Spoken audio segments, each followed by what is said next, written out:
نحمده ونصلي ونسلم على رسوله الكريم أما بعد فأعوذ بالله من الشيطان الرجيم بسم الله الرحمن الرحيم يا أيها الناس كلوا مما في الأرض حلالا طيبا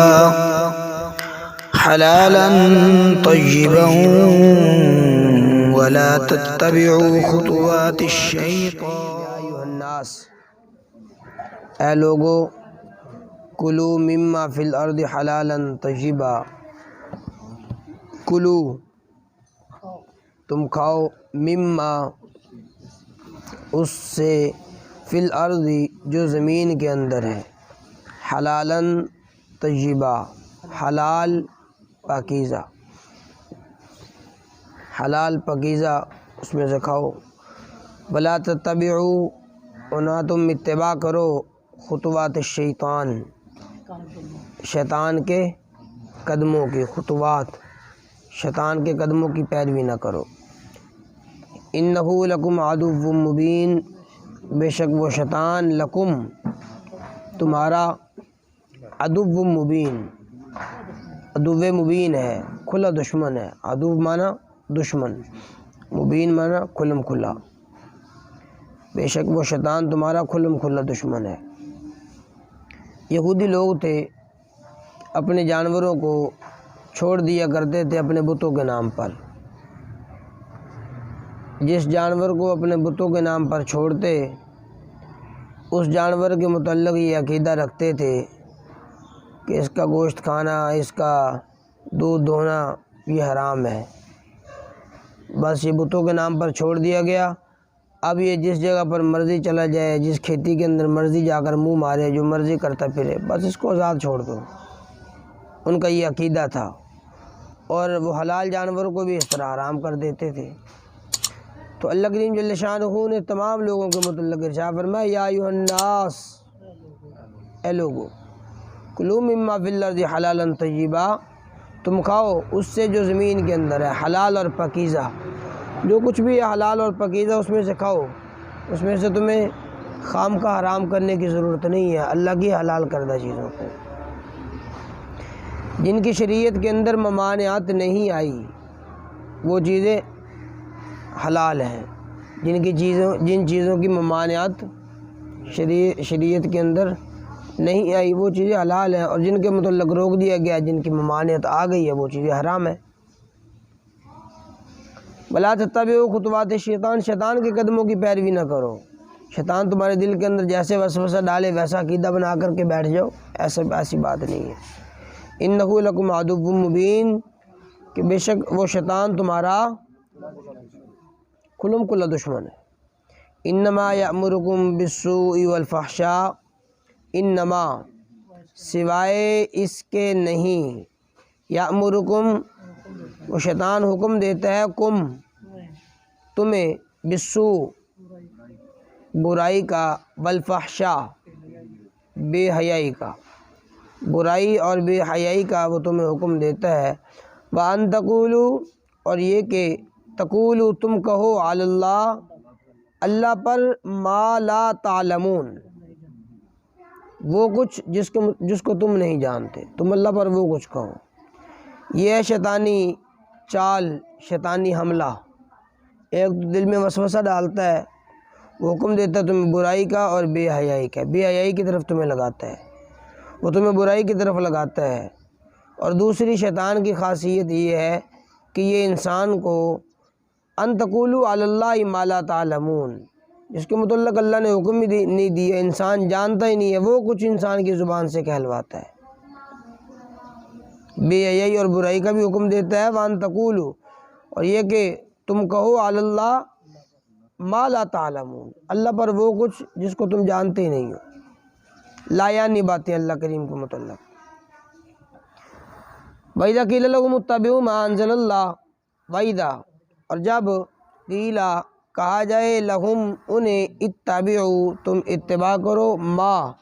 اس کی، انزل اللہ جو اللہ نے نازل کیا، قالو تو وہ لوگ کہتے ہیں، بل نتبعہ بلکہ ہم اتباع کرتے ہیں ما اس کی الفینا ہم نے پایا علیہ جس پر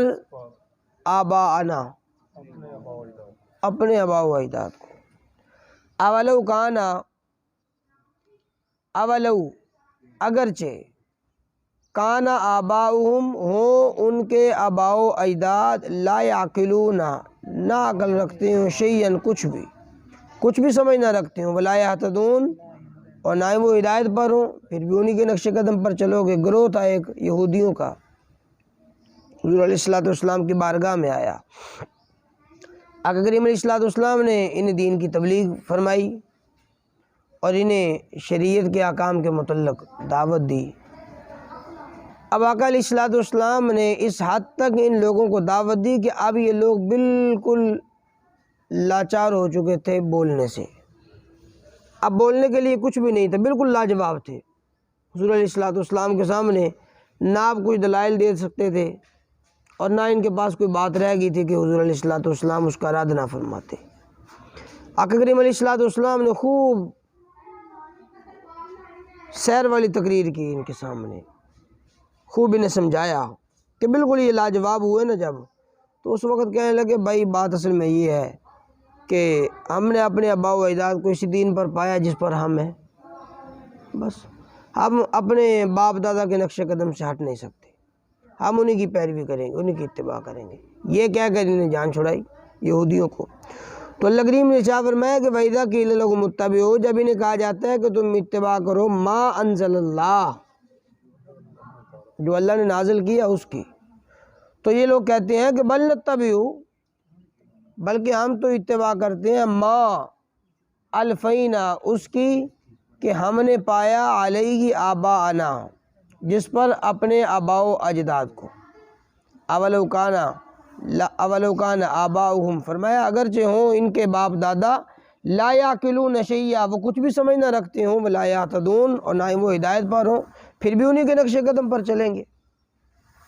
تو اللہ کریم نے ان کی ایک مثال بیان فرمائی، مثل الذین کفروا،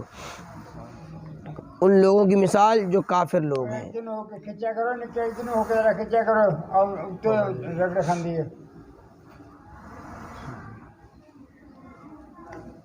کافروں کی مثال، مثل الذین کفروا ومثل الذین کفروا، اور مثال الذین ان لوگوں کی کفروا جو کافر ہیں، کافر لوگوں کی مثال کمثل الذی ینعق، اس کی طرح ہے الذی جو ینعق پکارتا ہے بما اس کو لا یسمع جو نہیں سنتا، الا دعاء و نداء مگر دعا پکار، صرف پکارنا، و نداء اور چیخیں۔ یہ جانور ہے نا، جانور، اس کو اگر کوئی شخص بلائے، یہ جانور کے ساتھ کوئی شخص باتیں کرے تو جانور ہماری بات کو سمجھے گا، وہ ہماری چیخ کو تو سنے گا کہ میرے قریب کھڑا کوئی چیخ رہا ہے، کوئی چلا رہا ہے، اس کے علاوہ اور تو کچھ نہیں سمجھ سکتا۔ اب سمجھیے، وَمَثَلُ الَّذِينَ كَفَرُوا، مثال ان لوگوں کی جو کافر ہیں، کَمَثَلِ الَّذِي اس مثال کی طرح ہے، الَّذِي جو يَنْعِقُ پکارتا ہے، بما لا بما اس چیز کو لا يسمع جو سنتا نہیں ہے، الا دعاء و نداء سوائے پکار کے اور سوائے چیخوں کے، چیخو پکار کے، سوائے چیخو پکار کے اور کچھ بھی نہیں سنتا۔ یہ کافروں کی مثال ایسے ہے۔ اب یہ اپنے بتوں کو پکارتے ہیں، کچھ بھی نہیں، وہ کیا سنتے ہیں؟ کچھ بھی نہیں سنتے۔ یا ان کافروں کو پکارنا ایسے ہی ہے جیسے کہ جانور کو پکارنا، جانور کو ترغیب دینا، بس صرف چیخو پکار کو سنیں گے وہ جانور، اس کے بعد چل پڑیں گے، انہیں کچھ سمجھ نہیں آتی۔ اور اسی طرح کافروں کو جتنی مرضی تبلیغ کرتے رہیں، جتنی مرضی تبلیغ کرتے رہیں، سمجھاتے رہیں، دین کی دعوت دیتے رہیں، احکام شرعیہ بتلاتے رہیں، تو ایسے ہی ہے گویا کہ کسی جانور کو آواز دی ہے، یہ بات کو نہیں سنیں گے، الا دعاء و نداء چیخو پکار کے اور کچھ نہیں سنتے۔ اصل میں بات یہ ہے کہ سم بکم عمی، اللہ کریم نے فرمایا سم، یہ بہرے ہو چکے ہیں، بکمن یہ گونگے ہو چکے ہیں، عمی یہ اندھے ہیں، فہم لا یعقلون بس وہ عقل نہیں رکھتے، ان کے پاس عقل و شعور نہیں ہے، وہ اس چیز سے بالکل عاری ہو چکے ہیں۔ یا ایھا الذین آمنوا، یہ پیچھے یہودیوں کو ترغیب دی تھی، لیکن یہاں پر ارشاد فرمایا یا ایھا الذین آمنوا، یا ایمان والو، کلو تم کھاؤ، من طیبات پاکیزہ چیزوں میں سے، ما وہ جو رزقنا جو ہم نے رزق دیا، کم تمہیں، واشکروا للہ اور تم شکر کرو اللہ کا، ان کنتم ایاہ اگر تم ہو ایاہ تعبدون، ایاہ اسی کی، تعبدون عبادت کرتے، اگر تم اسی کی عبادت کرتے ہو۔ تو اللہ کریم جل شانہ نے فرمایا کہ اے ایمان والو، کلو من طیبات، تم کھاؤ پاکیزہ چیزوں میں سے، ما رزقناکم جو ہم نے رزق دیا تمہیں۔ گویا کہ پاکیزہ چیزیں یہ رزق حلال یہ رب تعالیٰ کی جانب سے ہے، یہ من جانب اللہ ہے، اللہ کی طرف سے ہے جو بھی رزق دیا جاتا ہے۔ تو اللہ کریم نے فرمایا جو ہم نے تمہیں رزق دیا اس میں سے تم کھاؤ، اس میں سے تم کھاؤ، واشکروا للہ، اور فرمایا کہ تم اللہ کا شکر بھی ادا کرو۔ دوسرا حکم یہ کہ تم شکر ادا کرو اللہ کا۔ اگر تم اس رب پر عبادت کرتے ہو، اس رب پر ایمان لے کر آتے ہو، اسی رب کی بندگی کرتے ہو، تو پھر تمہیں چاہیے کہ اللہ کے حلال کردہ اور پاکیزہ رزق میں سے کھاؤ، واشکروا للہ، اور تم اللہ کا شکر بھی ادا کرو۔ یاد رکھیے گا آقا کریم علیہ الصلوۃ والسلام کی حدیث طیبہ ہے، حضور علیہ الصلوۃ والسلام نے ارشاد فرمایا کہ بندے کا ایمان لانا فرض ہے، اس کے بعد نماز ادا کرنا یہ فرض ہے،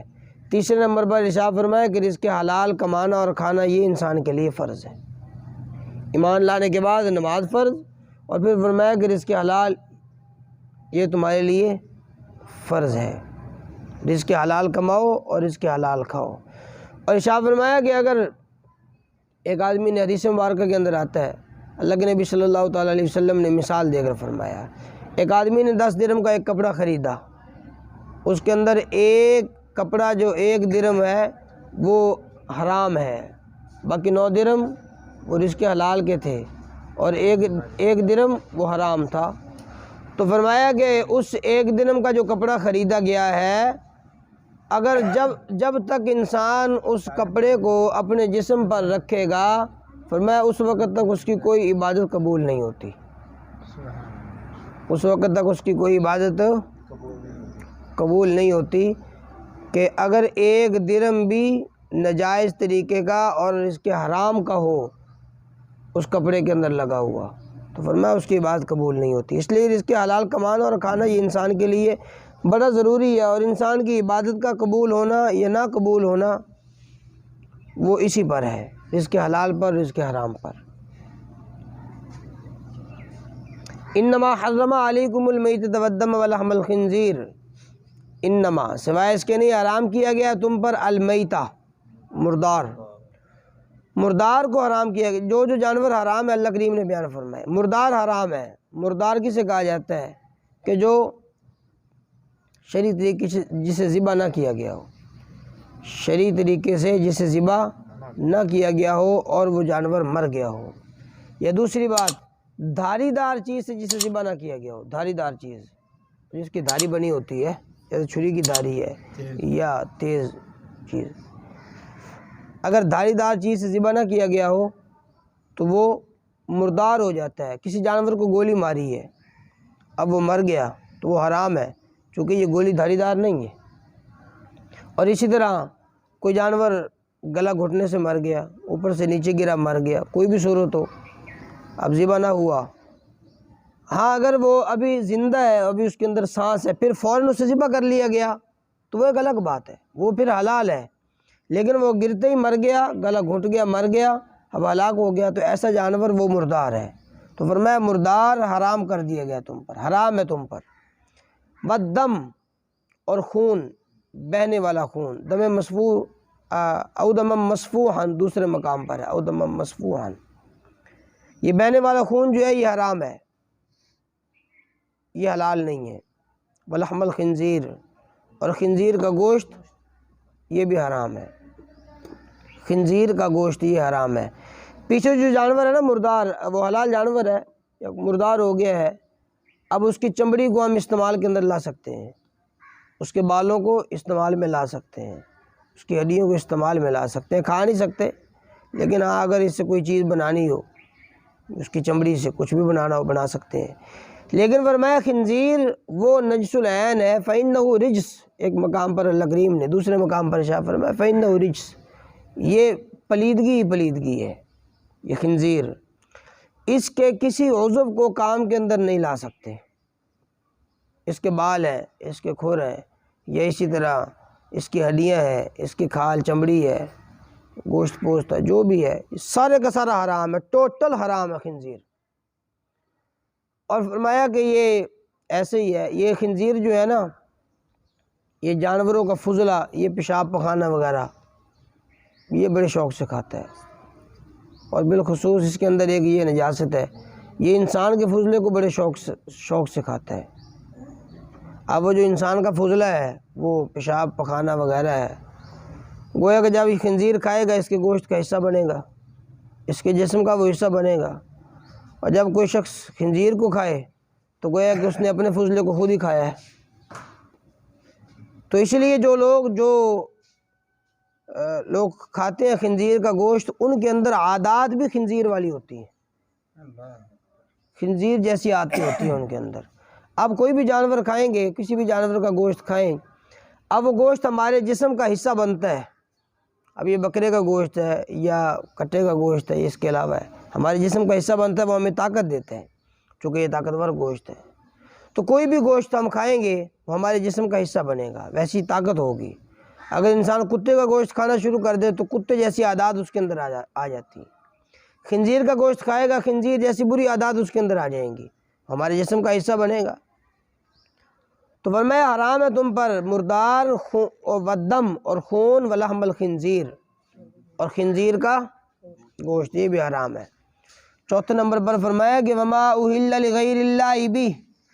اور وہ اہل جسے ذبح کیا گیا ہو لغیر اللہ، غیر اللہ کے نام پر، اللہ کے علاوہ کسی اور کے نام پر جسے ذبح کیا گیا ہو۔ لوگ بتوں کے نام پر ذبح کرتے تھے، ذبح کرتے وقت بتوں کا نام لیا کرتے تھے۔ غیر اللہ کے نام پر جس جانور کو بھی ذبح کیا جائے گا، وہ چاہے حلال جانور ہے، حرام تو حرام ہے، حرام جانور اس کو تو ذبیحے کے اندر وہ نہیں ہے۔ حلال جانور کو جب غیر اللہ کے نام پر ذبح کر دیا جاتا ہے، وہ حلال جانور حرام ہو جاتا ہے، وہ حلال جانور حرام ہو جاتا ہے، وہ جانور حلال نہیں رہتا۔ غیر اللہ کے نام پر کسی کا بھی نام، باپ کا نام لے کر ذبح کریں، پیر کا نام لے کر ذبح کریں، کسی بزرگ ہستی کا نام لے کر ذبح کریں، تو وہ حرام ہو جائے گا، وہ جانور وہ حلال نہیں ہے۔ وہ ایک الگ بات ہے کہ کسی جانور کے متعلق یہ گمان رکھیں، یہ ارادہ رکھیں کہ یا اللہ اس کا ہم ثواب پیش کرتے ہیں فلاں کی روح کو، اصال ثواب کرتے ہیں فلاں شخص کو، لیکن یا اللہ تیرے نام پر ہم ذبح کرتے ہیں، وہ ایک الگ معاملہ ہے، وہ اصال ثواب ہے، وہ ہماری نیت وہ ارادہ ہے اصال ثواب کا، بس وہ رب تعالیٰ وہاں تک پہنچائیں گے۔ لیکن جب ذبح کریں گے، ذبح کرتے وقت اللہ کا ہی نام لیں گے، اللہ کے علاوہ کسی اور کا نام نہیں لیں گے۔ اگر کسی اور کا نام لیا تو وہ ذبیحہ حرام ہو جائے گا، وہ حلال نہیں ہوگا۔ فمن اضطر غیر باغ، یہ پیچھے جانوروں کے متعلق جو ذکر آیا یہ حرام جانور ہے۔ انما حرم علیکم المیتہ، سوائے اس کے نہیں حرام کیا گیا تم پر المیتہ، مردار، والدم خون، ولحم الخنزیر، خنزیر کا گوشت، وما اہل بہ لغیر اللہ، اور وہ کہ جس کو اللہ کے غیر کے نام پر ذبح کیا گیا ہو، غیر اللہ کے نام پر جسے ذبح کیا گیا ہو، یہ حرام، یہ جانور سارے کے سارے حرام ہیں۔ فمن اضطر غیر باغ ولا عاد فلا اثم علیہ، فمن، اور جو شخص اضطر مجبور ہو گیا، مجبور ہو جائے، لاچار ہو جائے، اس کے بعد کھانے کے لیے کچھ ہے نہیں، صرف خون ہے اس کے پاس پینے کے لیے، باقی پانی نہیں ہے، اگر وہ خون نہیں پیے گا تو اس کی جان کو خطرہ ہے۔ یا اسی طرح اس کے پاس مردار کا گوشت ہے، مردار کے گوشت کے علاوہ اور اس کے پاس کھانے کے لیے کچھ نہیں ہے، ایسا شخص ہے، ایسی مقام پر پہنچ گیا ہے کہ مردار کے گوشت کے علاوہ اور اس کے پاس کھانے کے لیے کچھ نہیں ہے، اگر وہ مردار کا گوشت بھی نہیں کھاتا اس کی جان چلی جائے گی، اس کی جان کو خطرہ ہے۔ جب فرمایا کہ بندہ اس حد تک مجبور ہو جائے غیر باغ، لیکن وہ سرکش نہ ہو، غیر باغ سرکش نہ ہو، کہ اس کی ان چیزوں کے کھانے کا عادی نہ ہو، مردار کے کھانے کا عادی نہ ہو، اسی طرح خون پینے کا وہ عادی نہ ہو، سرکش نہ ہو، ولا عاد، اور حد سے بڑھنے والا بھی نہ ہو، حد سے بڑھنے والا بھی نہ ہو. یعنی اگر اسے ضرورت ہے یہ آدھا گلاس پینے کی تو وہ 1.5 گلاس پیے، وہاں پر 2 گلاس پیجئے. حد سے بڑھنے والا نہ ہو، بقدر ضرورت اور بوقت ضرورت اسے استعمال کرے. لاچار اور مجبور آدمی بقدر ضرورت اور بوقت ضرورت، جب ضرورت پیش آئے اس وقت ہی، اور جتنی ضرورت ہو صرف اپنی جان کو سلامت رکھنے کے لیے کہ میری جان نہ چلی جائے، اس کی جان کو خطرہ ہو، صرف اتنا کھائے جس کے ذریعے اس کی جان بچ سکے. فمن اضطر، جو شخص مجبور ہو جائے، غیر باغ، وہ سرکش نہ ہو، ولا عاد، اور عادی نہ ہو، عادی مانا کہ وہ حد سے گزرنے والا نہ ہو، تو فلا اسم علیہ، اس پر کوئی گناہ نہیں ہے، اس پر کوئی گناہ نہیں ہے. ایسا شخص حرام گوشت یا وہ حرام خون وغیرہ ہے اسے صرف اتنا استعمال کر سکتا ہے جتنی اسے ضرورت ہو اپنی جان کو بچانے کے لیے. ان اللہ غفور الرحیم، بے شک اللہ غفور الرحیم ذات ہے، معاف کرنے والی ذات ہے اور رحم کرنے والی ذات ہے، معاف کرنے والی، رحم کرنے والی ذات ہے. ان الذین،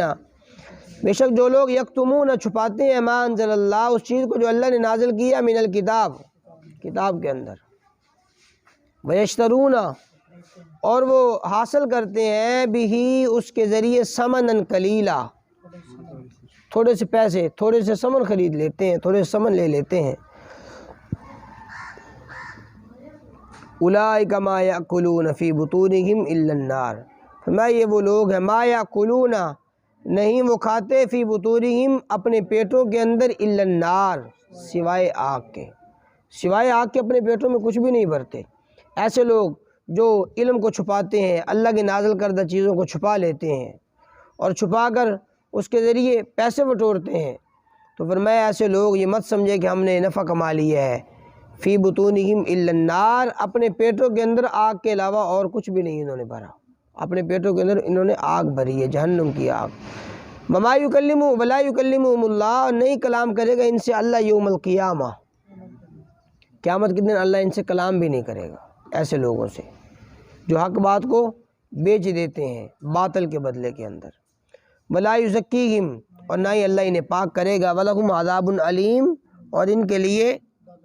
دردناک قسم کا عذاب ہے. اولئک الذین اشتروا الضلالۃ بالہدی والعذاب بالمغفرہ، یہ وہ لوگ ہیں، اشتراو، جنہوں نے خریدا گمراہی کو، بالہدی، ہدایت کے بدلے کے اندر، ہدایت کو دے دیا، گمراہی کو خرید لیا. والعذاب بالمغفرہ، اور عذاب خرید لیا انہوں نے، بالمغفرہ، بخشش کے بدلے کے اندر، مغفرت کے بدلے کے اندر انہوں نے عذاب کو خرید لیا. فما اصبرہم علی النار، کس قدر یہ لوگ صبر کرنے والے ہیں آگ پر، یعنی یہ آگ پر کتنا صبر کرنے والے لوگ ہیں. حالانکہ انہیں چاہیے تھا یہ مغفرت کو اپنے پاس سنبھال کے رکھتے، انہیں چاہیے تھا ہدایت کو اپنے پاس سنبھال کے رکھتے. اب ہدایت کے بدلے کے اندر جب انہوں نے گمراہی خرید لی، بخشش کے بدلے کے اندر انہوں نے عذاب خرید لیا، گویا کہ ان لوگوں نے آگ پر صبر کیا ہے. فرمایا کس قدر ان لوگوں نے، یہ لوگ ہیں آگ پر صبر کرنے والے. یہ سب کچھ اس لیے کہ ذالک بان اللہ کا نزل الکتاب بالحق، اس لیے کہ اللہ نزل الکتاب، نازل کرتا ہے کتاب کو، بالحق، سچائی کے ساتھ. اللہ نے کتاب کو سچائی کے ساتھ، حق کے ساتھ نازل کیا ہے. اور وَإِنَّ الَّذِينَ اخْتَلَفُوا، بے شک جو لوگ اختلاف کرتے ہیں، فی الکتاب، کتاب کے اندر، کتاب اللہ کے اندر اختلاف کرتے ہیں، رب کائنات نے جو کچھ احکامات سکھلائے ان کے اندر اختلافات کے اندر پڑے ہوئے ہیں. اب بھی کچھ لوگ ایسے ہیں جو کہتے ہیں کہ جناب ریسرچ ہوئی ہے، یہ قرآن پاک کے اندر فلاں فلاں جگہ پر غلطی ہے، نعوذ باللہ. وَإِنَّ الَّذِينَ اخْتَلَفُوا، بے شک جو لوگ اختلاف کرتے ہیں، فی الکتاب، کتاب اللہ کے اندر، لفی شقاق بعید، البتہ وہ دور کی بدبختی کے اندر پڑے ہوئے ہیں، دور کی گمراہی کے اندر ہے، دور کی بدبختی کے اندر پڑ چکے ہیں، جو اللہ کریم جل شانہ کی اس کتاب کے اندر اختلاف کے اندر پڑے ہوئے ہیں.